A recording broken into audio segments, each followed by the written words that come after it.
The creatures in the last house do not free the Delgado family because Jason defeats them. It happens for the exact opposite reason. Jason has one of the creatures trapped, wounded, and completely at his mercy, and he chooses not to kill it.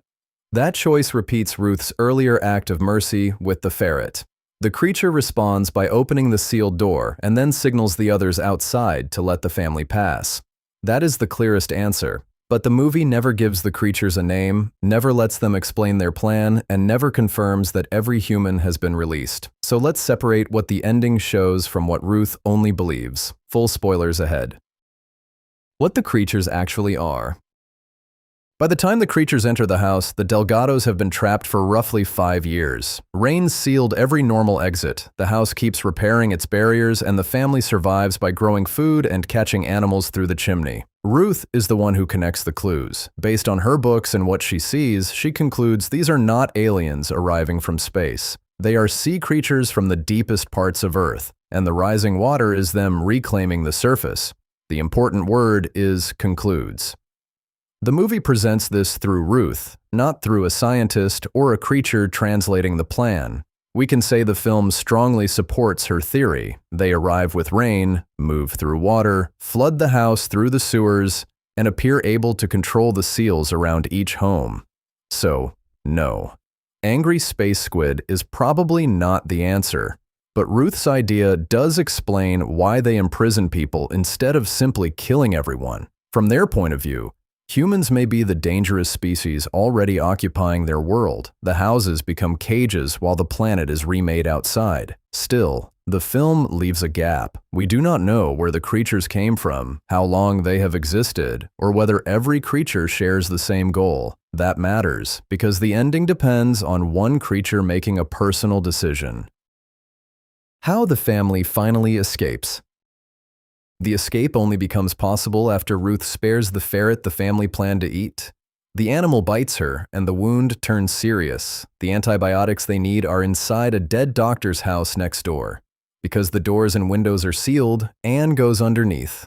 The family breaks through the floor and toilet line, giving her a path through the sewer system into the neighboring house. She gets the medicine, but she also exposes their hiding place. A creature follows the route back. The family realizes hiding is over, so Jason turns the house into a trap, improvised weapons, a harpoon, and every last bit of machinery they have kept alive. When the creature floods the house from below, Jason lands the harpoon and pins it against the staircase. The water drops. The family has won the immediate fight, but that does not break the seal. This is important. The door does not open because Jason damaged the house, solved a mechanism, or killed the thing controlling it. The family gets out only after the creature is released. The escape is not a technical solution. It is a choice. Why mercy changes the ending. Jason is ready to finish the creature. After years of fear, hunger, and loss, killing it would make complete sense. It attacked his family, nearly drowned them, and may belong to the species that stole 5 years of their lives. Then he remembers Ruth asking him to spare the ferret. Ruth's decision looked naive at first. The ferret bites her, creates the crisis, and nearly gets her killed. But it also plants the one idea Jason needs in the final moment. Survival does not have to mean killing every living thing that frightens you, so he cuts the creature loose, and the creature does the same for them. It opens the door. Outside, the family is surrounded by more of the creatures, which makes the freedom last about 3 seconds. Not ideal. But the creature Jason spared comes out and communicates with the others. They stand down, and the Delgados are allowed to leave. The movie never translates that signal, so saying it tells them the family is safe is an interpretation. The sequence is still clear. Jason shows mercy. The creature appears to recognize it, and mercy is returned. There is also a neat reversal here. For the whole movie, the family is trapped inside a house by a stronger species. In the final fight, the creature is trapped inside that same house by Jason.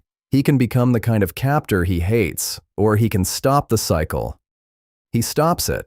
That does not mean the creatures forgive humanity. It means one creature appears to vouch for one family, and that smaller answer is stronger than pretending the ending solves the entire invasion. Adult Ruth, Day 1 in the radio. Once the family is outside, the old house finally collapses. The place that protected them, fed them, and almost destroyed them is gone. They take a neighbor's boat and rename it Cassidy, after the dog they lost earlier. It is a small detail, but it turns their escape into more than leaving a building.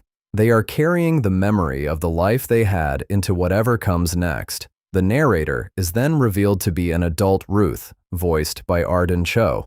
That confirms Ruth survives long enough to tell the story. It does not automatically confirm what happened to Jason, Anne, or Graham decades later, because the movie does not show us that. Then, the counter resets to day 1. This is not the first day of the disaster, it is the first day outside. The 5 years in the house were one era, the flooded world is another. They have escaped their prison, but they have not returned to normal life. And then comes the radio. Someone aboard the boat sends a signal, and an unknown voice answers, "Hello." The only confirmed answer is that somebody else is out there and able to respond. We do not know who it is, where they are, whether they are human, or whether the contact is safe. After this movie, trusting a mysterious voice immediately would be bold. The final call gives the family hope, but it also keeps the world open. Their house may have been one cage among thousands. Other people may have survived. Other creatures may not be as willing to show mercy. And day 1 means the real journey is only beginning. What the ending still does not confirm. So, what does the ending actually confirm? The ending strongly implies the creatures let the Delgado family go because Jason spares the one creature he has defeated. It responds by removing the seal and stopping the others from attacking. Ruth is probably right that they are connected to the ocean and the rising water, but their exact origin and full plan remain unconfirmed. Adult Ruth survives. Another voice answers on the radio. Everything beyond that is still open. Honestly, I'd be shocked if this wasn't also setting up a sequel.